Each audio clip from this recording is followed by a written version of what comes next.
여러분 혹시 그 인생을 살면서 기억에 남는 회개의 순간이 있나요? 이때 참 내가 이렇게 회개했었지라고 이렇게 기억나는 순간이 있습니까? 그 기억나는 그 회개의 순간에 여러분들은 어떤 감정을 가지셨나요? 여러분들의 그런 죄가 드러나고 그 죄가 표현되는 것을 통해서 죄가 드러나는 게 불편하셨어요? 아니면 그 죄를 막 드러내고 고백하는 것을 하나님께서 용서해 주신다라는 마음이 들어서 굉장히 은혜고 감격적으로 느끼셨나요? 여러분들 회개의 순간 있으시죠? 지금 기억나시죠? 그러면 이제 이렇게 한번 질문해 보고 싶어요. 그럼 가장 최근 뜨겁게 하나님 앞에서 회개했던 적은 언제입니까? 최근에 있습니까? 있나요? 있는 분은 눈빛으로 이렇게 정말 별로 없어요? 어, 10개면 아직에서 네, 알겠습니다. 우리 그 회개하라는 표현은 그 성경에 굉장히 많이 나와요. 성경을 보면 어떻게 보면은 거의 전반적으로 메시지가 회개하라인 것처럼 회개하라는 메시지가 주를 이루고 있습니다. 그런데 좀 희한하게도 요즘 우리가 살고 있는 이 시대 속에서는 회개하라는 메시지가 잘 안 들립니다.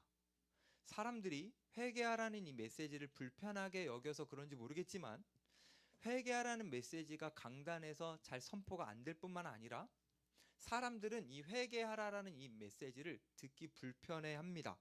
그래서 점점 이 회개의 메시지가 사라지게 되면서 회개하는 사람들도 사라지는 것 같습니다. 점점 하나님의 백성이라고 교회를 다니면서도 신앙생활 하면서도 회개하는 그런 모습들이 점차 사라지는 것 같기도 합니다. 시대적 상황이 어떻든 간에 하나님께서 우리에게 계시를 주셨던 이 말씀은 우리에게 분명하게 회개하라라고 하시는데 우리가 이 시대 속에서 점차 회개가 사라지고 있는 이 시대 속에서도 우리만큼은 회개할 수 있을까요? 여러분 평생 살면서 끝까지 회개할 수 있을까요? 우리가 정말 이 회개를 사랑할 수 있을까요? 오늘 제가 여러분과 나눈 이 말씀을 같이 한번 살펴보면서 우리가 회개를 사랑하고 그리고 회개하는 사람들이 되었으면 좋겠습니다. 이를 위해서 먼저 회개가 뭔지를 한번 살펴보려고 하는데 여러분 회개란 단순히 후회하는 건 아닙니다. 후회와 회개는 완전히 다르죠? 후회는 그냥 과거를 돌아보면서 아쉬워하고 슬퍼하는 거잖아요. 근데 그거는 그냥 후회이지 회개는 아닙니다. 그럼 회개란 뭐냐면 그냥 과거를 돌아보면서 아쉬워하는 것을 넘어서서 그 잘못된 것 같은 그 일을 돌이키는 것, 그것까지가 바로 회개입니다. 그래서 후회와 회개를 좀 구분해 보자면 후회는 단순히 과거를 돌아보면서 아쉬워하는 거지만 회개는 현재와 미래를 결단하는 겁니다. 그게 바로 회개예요. 그래서 회개는 이전에 잘못되었다라고 느껴졌던 그 삶을 그냥 후회만 하는 것이 아니라 그 삶을 부정하고 돌이켜서 제대로 된 삶을 살아가는 것이 바로 회개입니다. 이걸 조금 더 다르게 표현하면 나라는 존재가 하나님과 상관없는 자리에 머물렀었는데 그 자리에서 벗어나서 하나님 안으로 이동하는 것이 회개입니다. 하나님의 언약에서 멀리 떨어져 있던 사람들이 하나님의 언약 안으로 들어가는 것이 바로 회개이지요. 그래서 여러분들 우리가 이제 수련회도 가고 여러분들의 과거의 기억 속에 그런 기억들이 있겠지만 우리가 수련회 때 막 찬양하고 말씀 듣고 막 기도하면서 막 눈물 흘리고 막 가슴 치면서 통곡하면서 그렇게 막 했던 것들이 회개일 수도 있지만 회개가 아닐 수도 있습니다.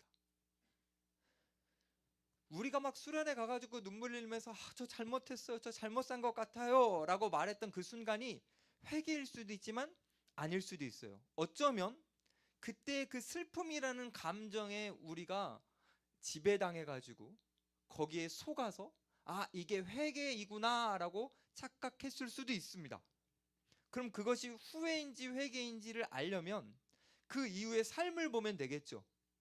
그 회개했던 후회했던 그 잘못을 인정했던 그 삶을 반복하고 있다면 그냥 단순한 후회겠지만 그 반복된 삶을 벗어나서 하나님께로 나아가서 거룩한 삶을 살려고 몸부림치고 있다면 그것은 회개가 되겠죠. 여러분들은 그동안 회개를 한 겁니까? 후회를 한 겁니까? 누군가 진정한 회개를 한다라는 것은 정말 멋진 일이고 감격스러운 일입니다. 그래서 회개를 하면 그 당사자만 감격스러운 것이 아니라 사실 그 주변 사람들도 감격스러워요.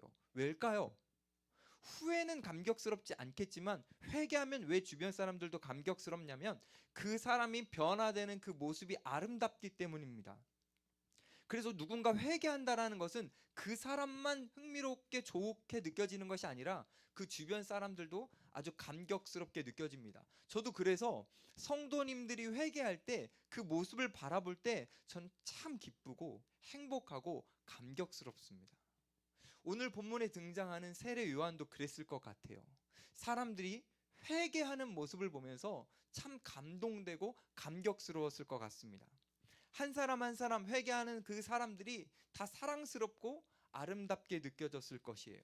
그런데 놀랍게도 오늘 본문을 보면 이 회개하러 나오는 그 사람들에게 세례 요한은 세례를 베풀어 주면서 아름다운 감동적인 그런 마음을 표현해 줬는데 희한하게 이례적인 행동을 하나 합니다. 그게 뭐냐면 아까 찬양 인도자 분께서도 말씀하셨던 것처럼 독사의 자식들아 라고 표현하는 건데, 여러분 이 표현을 우리가 살펴보기 전에 우리가 이 표현을 받지 않은 다른 사람들을 먼저 한번 생각해 보면, 일단 많은 사람들이 세례 요한 앞에 왔을 때 세례 요한은 한 명도 차별하지 않았어요. 그 사람이 어떤 죄를 지었건 과거에 어떤 모습을 했건 당신은 죄가 너무 크니까 안 됩니다 라고 하지 않았고, 한 사람 한 사람들을 다 받아주면서 차별 없이 용납해 주었습니다. 그런데 그 모든 사람을 차별하지 않았던, 용납해 주었던, 그리고 회개하는 모습을 보고 감격했던 이 세례 요한이 어떤 특정한 대상을 향해서만 독서를 날렸습니다. 우리 그거 한번 읽어볼까요? 7절입니다. 요한이 많은 바리새인들과 사두개인들이 세례 베푸는 대로 오는 것을 보고 이르되 독사의 자식들아 내가 너희를 가르쳐 임박한 진노를 피하라 하더냐라고 독서를 날렸습니다. 여러분 독사의 자식들아 이거를 우리 시대의 용어로 바꿔보면 야이 개의 자식들아 이런 거죠. 그렇죠? 근데 여러분 개의 자식들아라는 거를 이렇게 해석하면 안 돼요. 와 여러분 정말 강아지 같으시네요 이런 거 아니거든요. 그럼 어떤 표현이죠? 개의 자식들아가 어떤 표현입니까? 그 사람을 비하하는 듯한 모욕스럽게 만드는 정말 그 욕과 같은 표현이거든요. 그래서 사실 어떻게 보면 개 플러스 새끼들아 라고 하는 그런 지금 우리 시대의 표현보다 훨씬 더 강도가 센 표현이 독사의 자식들아 입니다. 근데 이렇게 바리새인들과 사두개인들에게 표현을 했는데 이 당시의 상황을 조금 더 살펴보면 더 놀랍습니다. 왜냐하면 지금 그들은 처음으로 세례 요한한테 가가지고 마치 세례를 받으러 오는 사람들처럼 보여졌는데 그 처음 오는 사람들한테 독서를 날렸기 때문이에요. 마치 제가 이제 여러분들 가운데 새 가족이 있으면 새 가족 1주차를 저기서 이제 예배 끝나고 모이게 되는데 그 새 가족 1주차 첫 모임에서 그분들을 향해서 막 눈을 부라리면서 개의 자식들아 라고 하면은 그 새 가족들이 어떨 것 같아요? 마음이 아 내가 강아지 같구나 이러면서 막 좋아하진 않겠죠. 나 지금 교회 나가라는 건가? 지금 나 이 교회 다니지 말라라는 건가? 그 사람들은 아마도 다음 주부터 여기 안 올 확률이 굉장히 높습니다. 이런 표현이거든요. 지금 처음 나온 사람들을 향해서 이 세례 요한이 했던 표현은 굉장한 독설입니다. 자 그러면 바리새인들과 사두개인들에게 세례 요한이 이런 독설을 날렸는데 이 사람들에게만 했으니까 그러면 이 사람들이 과연 누구이길래 세례 요한이 이렇게 독설을 날렸을까 궁금해지죠. 여러분 궁금하지 않습니까? 네, 궁금할 것 같아요. 일단 이 사람들을 알려면 이 사람들 전에 나왔던 사람들, 다시 말해서 독설을 듣지 않았던 사람들을 한번 조금만 더 살펴보고 생각해 볼게요. 다른 사람들, 바리새인들과 사두개인이 아니었던 사람들은 세례 요한한테 왜 나왔을까요? 아까 말씀드렸던 것처럼 회개하러 나왔습니다. 그래서 이 사람들은 세례 요한 앞에 와서 하나님의 메시지를 들으면서 자기의 죄를 고백하고 자백하고 그러면서 우리는 죄인입니다 인정하고 우리는 하나님의 은혜가 없으면 못 삽니다 라고 이렇게 표현하면서 하나님의 긍휼을 구했던 사람들이 바로 그 사람들이었습니다. 그런데 그 사람들과 다르게 이 사두개인들과 바리새인들은 다른 목적을 가지고 왔어요. 그 좀 전의 사람들은 회개라는 목적을 가지고 왔지만 이 사람들은 회개라는 목적으로 온 것이 아닙니다. 그럼 이 사람들은 왜 왔느냐? 멀찍이 예루살렘에서 소문을 듣자 하니 많은 백성들이 지금 세례 요한한테 매료돼 가지고 그 사람을 향해서 나아가고 있는데 지금 사두개인들과 바리새인들은 사람들에게 신망을 받고 인정을 받고 그렇게 하면서 좀 떵떵거리면서 살아가야 되는데 새로 급부상한 인기 스타가 떠올라서 그 사람이 어떤 사람인지 궁금해 가지고 세례 요한에게 온 겁니다. 단순히 궁금함을 넘어서서 이 세례 요한 너가 말하는 거 잘 들었다가 조금이라도 책 잡힐 거 있으면 내가 잡아가지고 공격해서 무너뜨려 주겠소. 다시는 이 광야에서 외치는 소리가 되지 않도록 만들어 주겠어 라고 하는 안 좋은 마음을 가지고 세례 요한에게 온 겁니다. 결국 쪼마까의 부류들은 회개하면서 왔잖아요. 회개를 위해서 왔잖아요. 이거는 하나님을 위해서 왔다라고 표현할 수 있는데 이 바리새인들과 사두개인들은 하나님을 위해서 온 것이 아니라 누굴 위해서 온 거죠? 자기 자신들을 위해서 온 것입니다. 그래서 비슷한 장소로 비슷한 모임을 하러 오는 것 같은 이 사람들을 성경은 명확하게 구분합니다. 어떻게 구분하느냐? 다른 사람들은 성경을 보면 세례를 받으러 왔다라고 표현하지만 이 바리새인들과 사두개인들은요 7절을 어떻게 여러분 읽어보시면 7절에 보면 이렇게 나오죠. 세례 베푸는 대로 왔다. 그렇죠. 세례 받으러 왔다고 안 했죠. 세례 베푸는 대로 왔다. 그러니까 성경이 지금 다른 사람들과 이 바리새인과 사두개인들을 명확하게 구분하고 있는 겁니다. 자, 그러면 성경조차 이렇게 구분하고 있는 이 사람들이 어떤 사람들인지 조금 더 자세하게 한번 설명을 해볼게요. 당시의 바리새인과 사두개인이라는 이 집단의 사람들은 이스라엘의 지도층이었습니다. 이스라엘을 이끌어가는 가장 중요한 두 세력이었는데 일단 사두개인들이라 하면 이 사람들은 부유하고 정치적으로 많은 힘을 갖고 있었던 사람들입니다. 사두개인들이요. 그리고 바리새인들이라고 하면 정치적 힘은 많이 갖지 못했지만 경건을 추구함을 통해서 율법을 잘 지키려고 노력함을 통해서 사람들에게 신망을 얻었던 사람들이었습니다. 그래서 백성들은 사두개인들을 그렇게 좋아하진 않았지만 정치적 힘을 갖고 있던 존재들이었고 그 대신 바리새인들은 힘은 별로 없었지만 사람들에게 인정을 받고 있는 그런 집단이었기 때문에 이 두 집단이 이스라엘의 실세라고 생각할 수 있습니다. 그런데 조금 더 구체적으로 이 사두개인들은 어떤 사람들이었냐면 모세 오경만 믿었기 때문에 그것을 믿음을 통해서 부활도 없고 내세도 없고 그래서 사람의 영혼은 육신이 죽을 때에 영혼도 같이 사라진다라고 믿었던 사람들입니다. 사두개인들이. 여러분 내세를 안 믿는 사람들의 특징을 이 사람들이 잘 갖고 있는데 그게 뭐냐면 현세에 충실한다라는 거예요. 내세를 안 믿기 때문에 이 사람들은 지금 누려야 되는 겁니다. 그래서 이 세상 속에서 잘 먹고 잘 사는 것을 추구해서 세상 속에서 만족을 얻으려고 했던 사람들이 바로 사두개인들입니다. 현세 중심적으로 살았던 사람들. 그러니까 여러분 세례 요한이 이들을 책망한 거 이해되죠? 세상 중심으로 돈 밝히고 권력 밝히고 그렇게 살아갔던 그 사람들을 향해서 세례 요한이 독사의 자식들아 라고 말했던 거 이해됩니까? 네, 여기까지는 이해돼요. 자, 근데 약간 이해 안 되는 부류가 바로 이 바리새인들입니다. 바리새인들은 현세만 추구하지 않았어요. 그들은 사실 경건을 추구했습니다.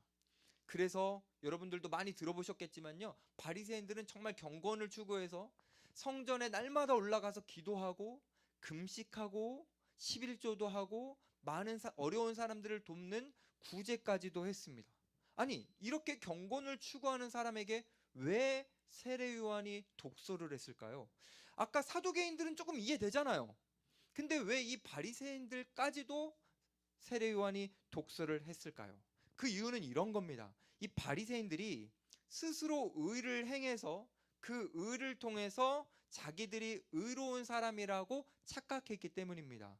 이렇게까지만 얘기하면 좀 이해가 안 되실 수 있어서 제가 이렇게 이야기해 볼게요. 내가 열심히 노력하고 의를 이루다 보니까 내가 하나님의 긍휼을 구할 필요가 없는 거예요. 나는 하나님의 은혜가 필요한 사람이 아니라 난 이미 괜찮은 사람이라 생각한 겁니다. 그래서 하나님의 긍휼을 구하지 않고 자기의 의를 드러내는 자기중심적인 사람들이었기 때문에, 이걸 이렇게 쉽게 표현해 볼게요. 하나님의 은혜를 무시하는 사람들이었기 때문에, 그래서 세례 요한이 독사의 자식들아 라고 이야기를 한 것입니다. 조금 어렵게 길게 제가 설명을 했지만 이걸 짧게 요약하면 이렇게 얘기할 수 있습니다. 사두개인들은 세상을 좋아해서 세상을 쫓는 사람들, 이렇게 말할 수 있고, 바리새인들은 자기 자신이 좋아서 자기의 의를 쫓는 사람들, 이렇게 말할 수 있습니다. 그 두 부를 향해서 세례 요한이 뭐라 그랬냐? 너희들은 독사의 자식들인데 너희들은 하나님의 진노에서 벗어날 수 없다라고 이야기를 했습니다. 사랑하는 여러분, 한번 질문을 한번 드려볼게요. 여러분 안에 사두개인들처럼 세상을 좋아하는 마음이 있습니까? 없습니까? 세상을 쫓는 그런 마음이 여러분들 안에 있습니까? 아니면 바리새인들처럼 자기 자신을 중요하게 여기고 자기 자신을 사랑하는 마음들이 여러분 안에 있습니까? 우리가 하나님보다 세상을 더 사랑하거나 우리가 하나님보다 자기 자신을 더 사랑한다면 세례 요한이 우리에게도 말하겠죠. 하나님의 진노를 피할 수 없다.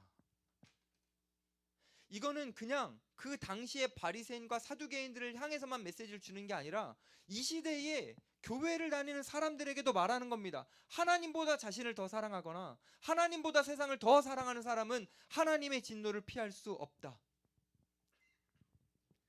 그게 진노의 삶이기 때문입니다. 여러분, 제가 이런 메시지를 던진다고 해서 갑자기 표정이 어두워지면서 난 망했다, 교회 괜히 나왔다, 이거 몰랐으면 그냥 편안하게 살아갔을 텐데 알게 되어 두렵다, 이렇게 생각하는 분이 없겠지만, 여러분 두려워할 필요가 없죠. 우리는 무서워할 필요가 없죠. 이 메시지에 우리는 낭망할 필요가 없습니다. 왜죠? 왜입니까? 세례 요한은 지금 바리새인들과 사두개인들을 향해서 단순히 너희들은 지옥 갈 거야 라고 정죄하는 게 아니기 때문입니다. 세례 요한은 그들이 회개하기를 바랬어요. 사실 이들을 향해서 회개의 기회를 주는 겁니다. 세상을 사랑하는 삶에서 돌이킬 수 있다, 자기를 사랑하는 삶에서 돌이킬 수 있다, 그 기회를 주는 겁니다. 그들이 정말 어마무시하게 무서운 죄를 짓고 있지만 하나님께로 돌이키기만 한다면, 우리가 이전까지는 세상을 사랑했고 이전까지는 우리가 우리 자신을 사랑했다 하더라도 우리가 하나님께로 돌이키기만 한다면 하나님의 진노를 피할 수 있다라고 이야기를 하는 겁니다. 하나님의 진노에서 벗어날 수 있다. 뭐만 하면요? 회개하면 진노에서 벗어날 수 있다라는 겁니다. 그래서 우리는 회개하는 척하지 않고 진짜 회개해야 됩니다. 여러분들이 회개하는 척 아니면 회개했다는 착각, 이거 절대 안 됩니다. 이거 정말 위험한 거예요. 우리는 진정한 회개를 해야 됩니다. 그렇다면 여러분, 이제부터 이런 고민이 들 거예요. 진정한 회개란 뭘까? 회개하는 척이 아니라 진짜 회개는 뭘까? 그거를 너무 친절하게도 세례 요한이 알려줍니다. 8절 볼까요? 그러므로 회개에 합당한 열매를 맺어라 라고 했죠. 여러분, 회개에 합당한 열매라는 것은 회개의 가치와 무게에 상응하는 열매가 있어야 된다, 행동을 해야 된다라는 의미입니다. 이거는 이런 겁니다. 아, 나는 이런 죄가 있어, 이건 너무 안타까워 라고 하는 그 마음을 넘어서서 그 안타까운 죄를 거부하고 끊어내고 하나님이 원하시는 모습으로 돌이키기 위해서 몸부림치는 그 노력까지가 회개에 합당한 열매입니다. 이거를 사두개인적으로 적용해 보면 세상을 사랑했던 그 사람이 이 타락한 세상에서 삶을 돌이켜서 하나님을 향해 방향으로 전진하는 거고, 바리새인적으로 적용을 해보면 자기 자신을 사랑했던 그 사람이 자기 자신을 사랑하는 것보다 하나님을 더 사랑해서 하나님 쪽으로 나아오는 것이 바로 회개입니다. 내 의로움, 내 경건함, 내가 많이 쌓아놨던 종교적 행동, 이런 것, 그 집착들을 벗어 내려놓고 그 모든 것들은 중요하지 않다, 그것이 나를 지키는 게 아니다, 그것이 나를 나되게 하는 게 아니다, 인정하고 하나님께로 나아가는 거, 그게 바로 회개입니다. 결국 세례 요한이 강조하는 건 이런 거예요. 자기 자신을 의지하지 마십시오. 세상을 의지하지 마십시오. 오직 하나님만 의지하십시오. 그게 바로 세례 요한의 강조점입니다. 그렇다면 여러분, 이 바리새인들과 사두개인들은 왜 하나님을 의지하지 않고 세상과 자기 자신을 의지했을까요? 믿는 구석이 있었습니다. 그게 뭐냐면 9절 한번 볼까요? 속으로 아브라함이 우리 조상이라고 생각하지 말라. 내가 너희에게 이르노니 하나님이 능히 이 돌들로도 아브라함의 자손이 되게 하시리라. 자기들은 아브라함의 자손이라는 것을 믿었어요. 그걸 의지했습니다. 하나님을 의지하는 게 아니라 자신들의 혈통을 의지했습니다. 그래서 그 혈통을 통해서 자신들은 아브라함의 자손이기 때문에 구원 얻는다라고 생각을 했습니다. 그래서 세례 요한이 말하는 거예요. 혈통은 중요하지 않습니다 라고 말하는 겁니다. 그것이 우리에게 구원을 주는 게 아닙니다 라고 말을 하는 거예요. 여러분, 물론 혈통 중요합니다. 아브라함의 자손이라는 거, 이거 축복입니다. 이거 누려야죠. 여러분, 우리가 모태신앙이라는 거 축복이죠. 아닙니까? 여러분, 청년부에 이렇게 나와가지고 활동하고 섬기고 이렇게 다양하게 종교 활동하는 거 축복이죠. 그래요. 이런 모든 것들은 축복이에요. 우린 이걸 누려야 됩니다. 남서울교회라는 좋은 교회를 여러분들이 다니는 거 축복이죠. 반응이 왜 이래요? 나만 좋은 교회라고 생각하는 거예요? 여러분, 축복이죠. 이랬는데도 반응이. 그 축복을 누려야 되는 거 맞아요. 근데요, 그 축복이 우리를 구원해 주는 거 아니에요. 남서울교회가, 청년 2부가 여러분들이 쌓고 있는 선행이, 여러분들이 모태 신앙이, 신앙의 연수가 여러분들을 구원해 주는 게 아니라는 겁니다. 그거를 의지하지 말라라는 거예요. 그거 의지해서는 안 된다라는 겁니다. 왜요? 종교 생활이 우리를 구원해 주는 거 아니잖아요. 오랫동안 신앙 연수 쌓았다고 우리를 구원해 주는 거 아니잖아요. 우리가 하나님을 향해 진정한 돌이킴, 회개 없이, 우리가 예수님을 향해서 나아감 없이, 예수님을 나의 구주로 받아들임 없이, 예수님을 나의 왕으로 모시고 그분을 따라 살아가는 삶 없이 종교 생활로 우리가 구원받는 거 아니니까요. 그러니까 세례 요한은 우리에게 이렇게 말하는 겁니다. 종교 생활을 의지하지 말라. 오직 주님을 의지해야 된다라고 말하는 겁니다. 세례 요한이 이것을 강조하기 위해서 이렇게까지 말해요. 하나님은 돌들로도 아브라함의 자손을 만드실 수 있다라고 이야기를 합니다. 이게 어떤 의미인 거냐면 이런 겁니다. 돌은 별로 가치가 없어요. 그냥 여기 흐느껴져 있으니까 가다가 발로 한번 차버려도 되는 것이 돌입니다. 그렇죠? 이런 가치 없는 것을 통해서도 하나님은 아브라함의 자손을 만드실 수 있다. 그럼 이걸 조금만 다르게 생각해 보면, 아브라함의 자손이 되었다고 해서 원래부터 가치가 있었던 것은 아니다.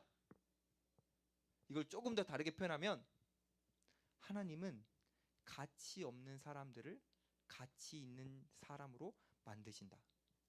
가치가 있어서 선택받고 가치가 원래 있어서 구원받는 게 아니라, 가치가 없었지만 하나님이 가치 있게 해주셨으니 그래서 하나님의 자녀가 된 거다. 여러분, 세례요한은 지금 이걸 무슨 말을 하는 걸까요? 이걸 갑자기 생뚱맞게 왜 말하는 걸까요? 이런 의미인 겁니다. 당신의 가치를 당신의 종교 생활에 두지 마십시오. 당신의 가치를 당신이 지금까지 쌓아왔던 과거의 일, 노력, 그 열심, 땀 거기에 두지 마십시오. 그건 진짜 가치가 아닙니다. 우리에게 가치는 딱 하나밖에 없습니다. 하나님의 은혜입니다. 돌들로도 아브라함 자손을 만드시는 그 하나님의 은혜가 우리에게 주어졌기에, 그 은혜가 주어져야만 우리는 가치가 있습니다. 그래야만 우리는 구원이 있습니다. 정리하면 이런 의미인 것 같아요. 우리가 우리 된 것은 우리의 노력이 아니라는 겁니다. 여러분들이 이 땅에서 얻는 그 성취의 모든 것들은 처음부터 끝까지 여러분의 열심에 의한 결과물이 아니라 하나님의 은혜라는 겁니다. 그것을 아냐라는 거죠. 그것을 정말 인정하냐라는 거예요. 그것을 정말 믿냐라는 겁니다. 그래서 나는 하나님의 은혜 없으면 아무것도 아니야 라는 것을 고백할 수 있냐라는 거예요. 그 고백과 함께 저는 하나님의 은혜가 꼭 필요합니다, 하나님을 구합니다, 하나님 없으면 못 삽니다 라고 하면서 하나님 앞에 한 걸음 한 걸음 나아갈 수 있냐라는 거죠. 저는 세상 속에서 살고 있습니다, 세상 속에서 살 수 있습니다 라고 해서 세상으로 한 걸음 한 걸음 나아가는 게 아니라, 나는 내가 능력 있는 것 같고 뭐가 되는 것 같으니까 자신 안으로 한 걸음 한 걸음 들어가는 것이 아니라, 나는 하나님 없으면 안 됩니다 라고 진짜 인정하고 하나님 앞에 나아가는 거. 그래서 그 하나님이 나를 받아주실 때 이게 너무 감격스럽고 좋아서 하나님을 사랑하게 되는 거. 이 하나님을 사랑하게 되자 자연스럽게 나를 사랑했던 마음이 식어버리고 세상을 사랑했던 마음이 식어버리면서 온전히 하나님을 제일 사랑하게 되는 거, 이겁니다. 세례 요한이 이걸 지금 우리에게 말해주고 있는 거예요. 여러분, 회개에 합당한 열매는요, 나를 사랑했던 삶, 세상을 사랑했던 그 삶에서 벗어나서 하나님을 사랑하고 하나님이 사랑하시는 이웃들을 사랑하는 그 사랑의 열매가 바로 회개에 합당한 열매인 겁니다. 기독교 역사 속에서 이 회개에 합당한 열매들은 많이 나타났는데 제가 오늘 하나만 좀 소개해 드리려고 해요. 18세기 말에 영국에 복음주의 부흥운동이 일어나가지고 많은 이들이 예수님을 인격적으로 만났습니다. 그때 회개했던 사람들이 어떤 회개에 합당한 열매를 맺었냐면요, 영국의 상류층들은요 파티 문화를 청산하고 그들은요 빈민가를 가가지고 어려운 아이들을 교육하기 시작했습니다. 정치인들은요 투견, 도박 같은 사회 악법을 폐지하고 좋은 법안을 만들기 위해서 노력했습니다. 금융인들은요 누군가를 속여서 빼앗은 돈을 돌려줬습니다. 학생들은요 컨닝을 멈췄습니다. 다양한 곳에서 회개했던 사람들의 그 열매들이 나타나기 시작했어요. 그들은요 하나님을 정말 사랑했고 그 사랑을 통해서요 많은 열매들을 맺어갔습니다. 우리 사랑하는 여러분, 여러분들의 삶의 모양이 다 다르죠. 다 달라서 어떤 회개의 열매를 맺어야 된다라고 저는 말하지 못합니다. 하지만 하나님을 사랑해서, 그분을 정말 사랑해서 그 사랑의 열매들이 여러분의 삶 곳곳에 맺어지기를 소망합니다. 근데 여러분 아시죠? 이거 쉽지 않다라는 거. 이거 정말 어렵습니다. 왜냐하면요 우리는 본성적으로 죄로 기울어진 존재예요. 우리는 잠깐만 딴짓하면 하나님보다 나를 더 많이 생각하고요, 우리는 잠깐만 놓치면 하나님보다 세상을 더 추구하는 사람들입니다. 우리는 본성적으로 기울어진 존재예요. 그래서 하나님을 사랑하는 것이 어려울 뿐만 아니라 심지어는 하나님을 사랑하지 않고 있어요 라고 지적받는 것도 힘들어하는 사람들입니다. 우리가 어떤 존재냐면 하나님을 제대로 사랑하지 않고 있다는 것을 들을 때에, 나를 책망할 때에 그것을 불편하게 여기고 그것을 못 견디는 존재가 바로 우리들입니다. 그래서 일반적으로 사람들은요 자기를 지적하는 신을 거부하고 부담스러워합니다. 그 대신 자기를 지적해주지 않고 그저 안아주고 이해해주고 포용해주고 원하는 걸 이뤄주고 축복해주고 이런 신을 원합니다. 그 내가 만나려고 하는 신이 나를 지적한다든지 나를 고치려 한다든지 나를 변화시키려 한다든지 그러면요 그 신을 받아들이려 하지 않아요. 불편하기 때문인 거죠. 그래서 많은 하나님의 백성이라고 이름을 말하는 그 사람들도요 사실 하나님을 믿는 게 아니라 자기가 만든 신을 믿으려 합니다. 나를 불편하게 하지 않을 신, 그 신을 믿으려고 합니다. 정말 충격적인 것은요 지금 한국 교회 안에도 이런 사람들이 많이 있습니다. 그 사람들은요 성경이 말하는 하나님을 믿는 것이 아니라 자신이 원하는 대로 해줄 하나님을 믿습니다. 내가 어떤 그림을 그리고 내가 어떤 뜻을 품을 때에 그것을 맞춤형으로 나에게 해줄 그 하나님을 믿지 성경이 말하는 진짜 하나님을 믿으려고 하지 않습니다. 그래서 결국 교회를 다니는 사람들 중에서도 많은 이들이 자신이 만든 신을 믿어버립니다. 이들이 원하는 것은 사실 하나님이 아니에요. 자기에게 만족스러운 하나님이라는 분입니다. 내가 믿고 사랑하는 분은 진짜 성경에 나온 하나님이 아니라 자신이 원하는 대로 해주는 하나님, 그 하나님을 찾고 믿습니다. 그래서 이걸 엄밀히 말해보면 그 사람은 하나님을 믿는 게 아니라 사실 자신을 믿는 겁니다. 왜냐? 자기 말이 맞거든요. 자기 생각이 맞거든요. 자기 그림이 완벽하거든요. 이대로 하나님이 해줘야 되거든요. 자기를 믿는 거죠. 하나님을 믿는 게 아닌 겁니다. 사랑하는 여러분, 여러분들은 정말 하나님을 믿습니까? 여러분들은 정말 하나님을 믿고 있습니까? 여러분들이 받고 싶어하는 그 축복을 하나님이 들어주지 않으면 막 서운해합니까? 여러분들이 그려놨던 그 인생의 그림을 하나님이 이루어주시지 않으면 불편해합니까? 여러분들은 하나님을 믿는 겁니까? 아니면 여러분들이 원하는 하나님을 믿는 겁니까? 하나님이 우리에게 이렇게 말씀하시는 것 같아요. 돌아와라. 너가 만든 신 앞에 있는 너는 돌아와야 된다. 진짜 나에게 돌아와라.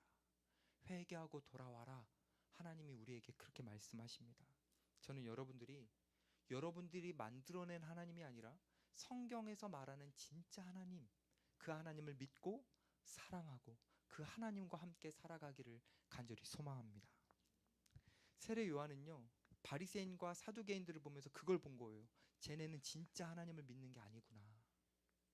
바리새인들과 사두개인들은 자기들이 만든 하나님을 믿고 있구나. 그래서 그 사람들 향해서 간절하게 외치는 겁니다. 그 거짓된 신에서 돌아오십시오. 그 자리에서는 구원이 없습니다. 거긴 진노의 자리입니다. 진짜 하나님에게로 돌아와야 됩니다 라고 말하면서 여기서 하나 더 언급합니다. 그게 뭐냐면 기회가 얼마 안 남았습니다. 진짜 하나님에게로 돌아올 수 있는 기회가 얼마 남지 않았습니다. 지금 당장 돌아와야 됩니다 라고 이야기를 하는 거예요. 우리 10절도 한번 볼까요? 이미 도끼가 나무 뿌리에 놓였으니 좋은 열매를 맺지 아니하는 나무마다 찍혀 불에 던져지리라. 도끼가 나무 뿌리 앞에 있다라는 거는 심판이 임박했다라는 거죠. 근데 여러분, 줄기 앞에 있다고 하지 않고 뿌리 앞에 있다고 했죠. 이건 어떤 의미냐면, 줄기 앞에 있다고 했다면 줄기를 잘랐을 때에 뿌리부터 다시 시작할 기회가 있을 텐데, 뿌리 앞에 있다라는 거는 뿌리채 파여진다라는 겁니다. 그러니까 다시는 회개할 수 있는 시작과 그 기회가 아예 없다라는 거예요. 아예.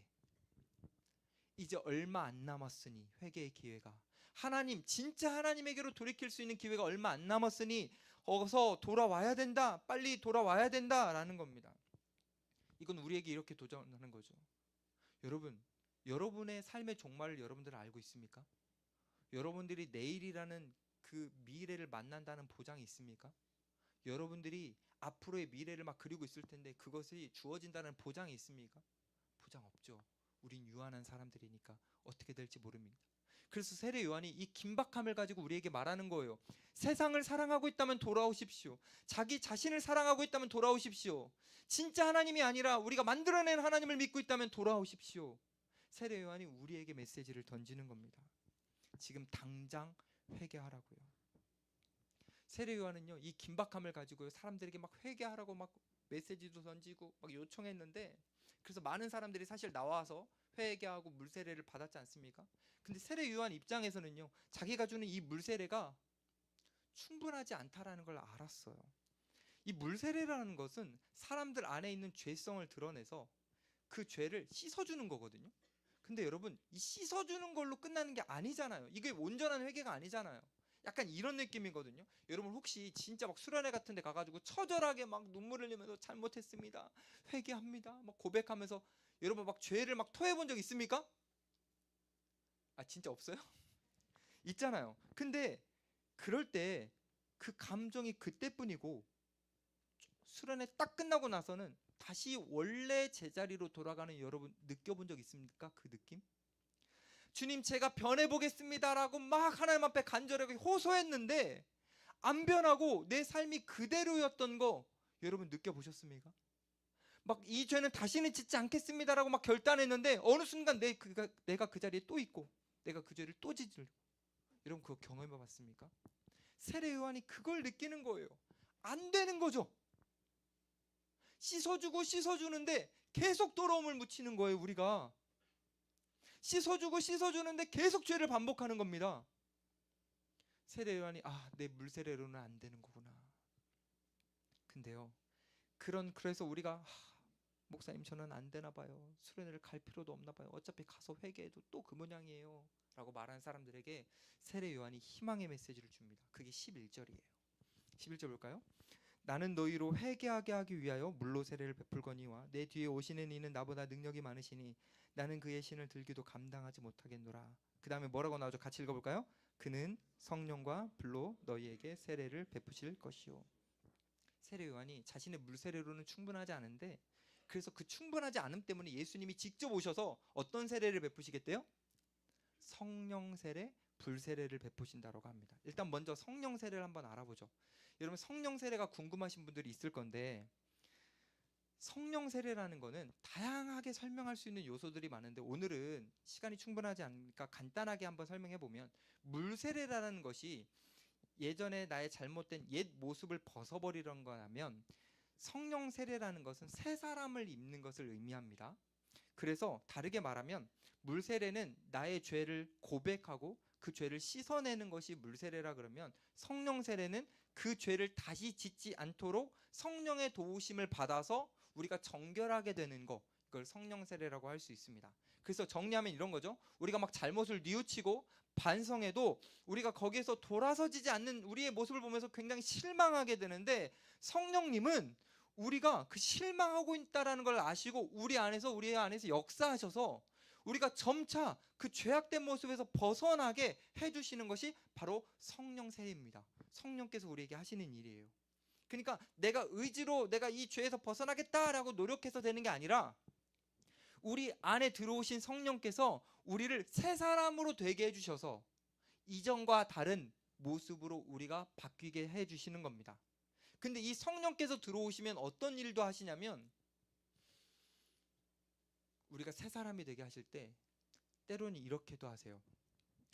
여러분, 막 기도하고 집회 가가지고 막 뜨겁게 막 은혜 받았을 때 우리가 막 죄를 고백할 때, 그때 혹시 이런 경험 있어요? 내가 생각도 못했던 죄가 생각날 때, 나 죄라고 느끼지 않았는데 갑자기 막 회개하고 있는데 그 순간 막 내 안에 막 내가 감춰놨던 누군가에게도 말 못할 그 죄가 막 끄집어 나오는 거 경험해 보신 분 있습니까? 한 명도 없어요?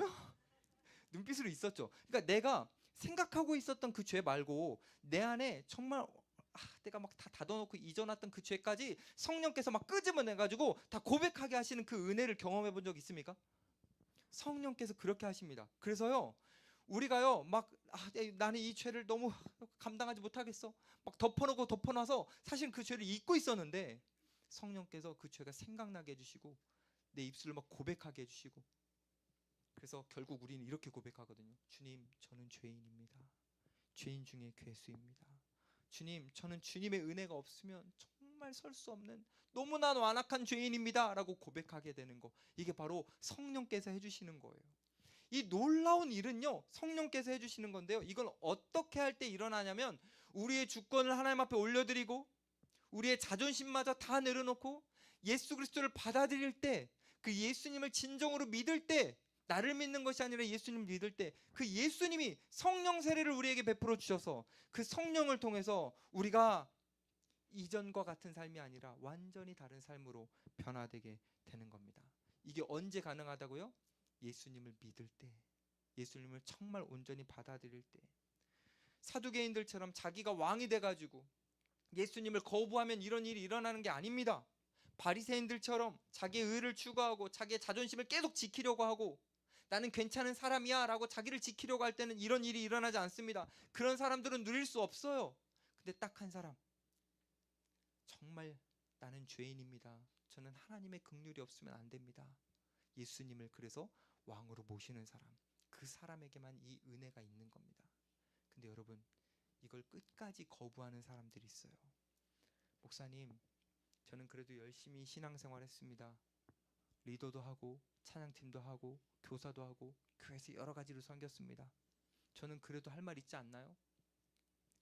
그 아무것도 아닌 종교적 허영심 그거 하나 가지고 끝까지 붙드는 사람, 아니면 이것마저 붙들 수 없을 만큼 그냥 세상 속에 너무 깊이 빠져서 여전히 물질이 좋고 명예가 좋고 세상 속에서 사람들의 관심이 좋고 그래서 거기에 빠져 사는 사람, 그런 사람들은요 다른 세례를 받게 됩니다.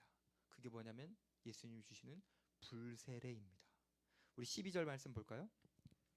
손에 키를 들고 자기의 타작마당을 정하게 하사 알곡은 모아 곳간에 들이고 쭉정이는 꺼지지 않는 불에 태우시리라. 여러분, 불세례가 뭐냐면요, 쭉정이를 불에 태우는 것처럼 예수 믿지 않은 사람들이 하나님과 영원히 분리되는 것이 불세례입니다. 왜 이렇게 되느냐? 하나님이 인간을 만드실 때는 의도가 있으셨고 역할을 주셨습니다. 하나님은 인간을 만드실 때 어떤 역할을 주시는 거냐면 하나님을 사랑하고 이웃을 사랑하라라는 역할을 주셨어요. 근데 그 역할을 감당하지 않으면 하나님에게는 필요가 없는 겁니다. 우리 인간의 존재 이유가 사라지는 거예요. 그래서 그 사람이 세상 속에서 아무리 잘 나가든 물질적으로 번영했든 세상에 기여를 많이 했든 그건 중요한 게 아니에요. 하나님이 원래 주신 역할을 못했기 때문에 그 사람은 쭉정이처럼 버려지는 겁니다. 의미 없는 존재가 되는 거죠. 그러나 세상에서 영향력을 끼치지 못했어도, 세상에서 사람들이 아무도 알아주지 않아도, 찐따여도, 뒤에 너무 밀려가지고 사람들이 우리를 보지 않아도, 그래도 예수님을 정말 믿고 예수님을 받아들이고 예수님을 왕으로 모시고 사랑하는 그 사람은 하나님이 알곡으로 명해 주셔서 우리를 곡간이로 표현된 하나님의 나라에서 영원히 행복을 누리게 해주십니다. 그럼 여러분, 이제 하나만 확인하고 마무리하면 되겠어요. 알곡과 쭉정이는 어떻게 구분될까? 비슷할 것 같은데 12절에 예수님이 키질을 하신다고 하거든요. 여러분, 어렸을 때 키질 해보신 분, 제가 볼 때는 90 또래는 아닐 겁니다. 90년대생은 아닐 것 같고, 그 앞에는 좀 해봤을 수도 있는데, 키질이라는 게 뭐냐면 여러분들이 몰라야 정상입니다. 막 알아서 말하면 사람들이 이렇게 볼 거예요. 키질이라는 게 뭐냐면 키가 이렇게 있어요. 그럼 거기다가 곡식을 이렇게 담아 놓은 다음에 이렇게 위로 이렇게 던지는 겁니다. 제가 해봤다는 거 아니에요. 이렇게 던지면 바람이 불면 그 알 안에, 그러니까 알곡이 아닌 쭉정이들은 그 알에 알이 안 들어있으니까 가볍겠죠. 그래서 이 바람에 다 날아가요. 그래서 땅에 떨어지는 겁니다. 근데 알이 들어있는 알곡만 무거우니까 이 키 안에 계속 남는 거예요. 그래서 이렇게 던지고 계속 던지다 보면은 바람에 의해서 쭉정이들은 날아가고 구별되고 알곡만 남게 되는 겁니다. 이게 바로 알곡과 쭉정이를 구분하는 건데요. 예수님이 이제 다시 오십니다. 재림주로 심판하러 다시 오십니다. 예수님이 다시 오시면 성령의 바람이 불기 시작해요. 그 성령의 바람이 불면요, 예수 믿지 않은 사람들은 쭉정이가 되어서 다 밀려 떨어집니다. 다 밀려 떨어져요.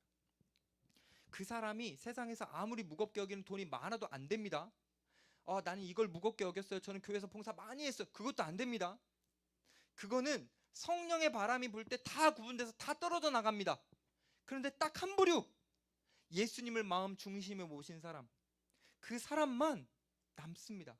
성령의 바람이 불 때, 세상에 그 어떤 것보다 강력한 바람이 불 때 세상 그 무엇보다 무거우신 예수님을 우리의 마음속에 모신 사람만 알곡이 되어 남고, 나머지는 다 불세례, 심판을 받게 되는 겁니다. 여러분, 기억하십시오. 우리의 선한 행위가 우리를 무겁게 하는 게 아닙니다. 여러분들이 세상 속에서 많이 쌓은 덕이 여러분들을 무겁게 하는 게 아닙니다. 예수님, 오직 그 예수님만 여러분들을 무겁게 하여 여러분들에게 구원을 주십니다. 그러니 여러분, 우리에게는 예수님으로 충분한 거예요. 사랑하는 성도님, 우리 청년들, 혹시 여러분들 가운데 세상에서 부는 바람이 너무 거세서 막 세상에서 이리 치이고 저리 치이고 힘겹게 살아가는 분 있습니까?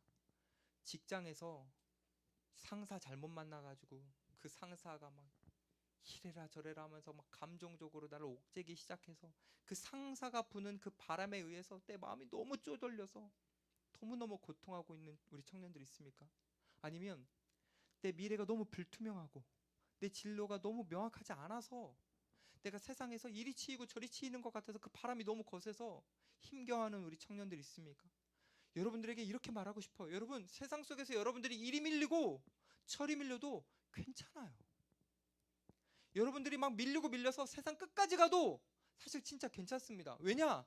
그 세상 끝자리가 중요한 게 아니거든요. 여러분들을 막 밀고 있는 그 세상의 바람이 여러분들에게 중요한 바람이 아니에요. 우리에게 중요한 바람은 마지막 때에 성령께서 부시는 바람이고요. 우리에게 중요한 자리는 예수님이 키질 하실 때 그 키 안에 있는 자리입니다. 근데 너무나도 감사한 것은 우리가 예수님을 믿는다면, 여러분들은 이미 예수님 믿고 있기에 여러분들은 그 바람이 불 때, 성령께서 바람이 불 때 여러분들의 자리는 보장되어 있습니다. 그러니 세상의 바람에 밀리는 것으로 너무 주눅들지 마시고, 낙심하지 마시고, 혼자 울지 마시고, 거기에서 인생을 포기하지 마시고 예수님을 바라보세요. 여러분 정말 낙심하지 마세요. 여러분들은 이미 제일 중요한 자리가 보장되어 있는 사람들입니다. 그러니 세상 속의 바람 그거 맞으면서 세상의 자리에 연연하지 마세요. 저는 이렇게 믿습니다. 우리가요 막 세상 속에 막 바람에 막 밀리고 밀려가지고요 세상 끝 변두리까지 가면 저는 오히려 그곳에서 예수님을 만날 수 있을 거라고 믿습니다. 세상에서 우리를 막 바람으로 몰아쳐가지고요 우리가 그 끝에까지 딱 가가지고 여기는 사람들이 없네, 나는 왜 이렇게 루저가 됐지? 라고 말하는 그 자리에서요 희한하게 예수님이 걸어가셨던 그 십자가의 걸음을 발견할 수 있다니까요. 우리가 밀리고 밀린 그 자리에서요 예수님이 우리에게 말씀하시는 좁은 길을 따라와라 라고 하시는 그 주님의 그 길을 발견할 수 있습니다. 그래서 우리는 그 자리에서, 밀려난 그 자리에서 오히려 하나님을 더 사랑하게 되고요, 우리는 밀리고 밀렸던 그 자리에서 오히려 나중심적인 생각을 벗어버리게 되고 회개가 되어서 하나님을 더 사랑하게 됩니다. 희한하게도 세상은 우리를 막 몰아쳐서 누군가는 우리에게 루저라고 말할 수 있지만 그건 루저가 아니에요. 세상에 부는 바람은요 우리를 사랑하시는 예수님의 통제하에 있습니다. 그분은요 우리를 이 구원에서 탈락시키는 분이 아닙니다. 밀리고 밀렸을 때에 나는 왜 이렇게 힘이 없고 능력이 없을까 막 눈물 흘리고 있을 때에 그때 예수님을 진짜 발견할 수 있고요, 예수님의 은혜를 더 누리게 되면서 바리새인들과 사두개인들이 고백하지 못했던 하나님만이 나의 모든 것이십니다 라는 그 고백을 우리도 드릴 수 있습니다. 사랑하는 여러분, 여러분에게 권면하고 싶어요. 세상의 바람을 주목하지 마십시오. 여러분에게 불어닥치는 세상의 바람을 너무 의식하지 마십시오. 그냥 여러분 안에 바람처럼 들어오신 예수님을 주목하십시오. 그러면 여러분들 살 수 있습니다. 예수님이 어떤 분이시냐면요, 예수님이 우리 안에 들어오시려고 바람과 같이 되셨습니다. 원래 예수님은 어떤 분이냐면 우리가 보고 있는 이 하늘보다 더 큰 분이에요. 근데 하늘보다 더 큰 분을 우리가 의식을 못하는 거예요. 그래서 안 되겠다 해서 예수님, 하늘보다 더 크신 예수님이 사람처럼 오셨습니다. 우리가 의식할 수 있도록. 그래서 우리 앞에 나타나셨습니다. 인간들 앞에. 근데 문제는 뭐냐면 우리가 예수님을 의식은 하는데 받아들이지 못하는 거예요. 여전히 마음의 문빗장을 닫고 예수님을 받아들이지 못하는 겁니다. 그래서 예수님이 어떻게 하셨을까요? 예수님은요 더 작아져야겠다 결단하시고 예수님은 죽으셨습니다. 그래서 하늘보다 더 큰 분이 인간처럼 작아지는 것도 너무나 큰 작아짐인데 그분이 입자가 보이지 않을 만큼 작아지셔서 바람과 같은 존재가 되어서 우리가 예수님을 거부하려고 문빗장을 딱 세우고 아무도 못 들어와, 나는 내가 지킬 거야, 난 내 뜻대로 살 거야 라고 이렇게 하고 있을 때 그 조그만한 미세한 틈으로 예수님이 우리에게 바람과 같이 들어오셨습니다. 여러분들이 예수님을 초청해서 온 게 아니고요, 예수님이 여러분들을 사랑해서 바람과 같이 되어서 우리 안에 들어오셨습니다. 사랑하는 여러분, 그 바람과 같은 예수님을 주목하십시오. 그 바람과 같이 낮아지고 작아지신 예수님을 믿어보십시오. 그분을 의지하십시오. 그분을 정말 따라보십시오. 그러면 우리의 인생이 아름답게 회개하는 인생이 될 뿐만이 아니라 여러분의 마지막 순간에 그 하나님이 주시는 영광을 누려가게 될 것입니다. 저는 정말 여러분들이 이 시대가 막 회개가 없어지고 회개 메시지도 없고 변하는 것 같지도 않고 그런 시대 속에서 살아가지만 여러분의 존재 한 사람 한 사람이 바람과 같은 예수님을 일으키는 사람들이 되어서 여러분 주변에 있는 많은 사람들이 예수님을 만나는 그 천국 같은 삶을 여러분들을 통해서 누릴 수 있기를 간절히 소망합니다.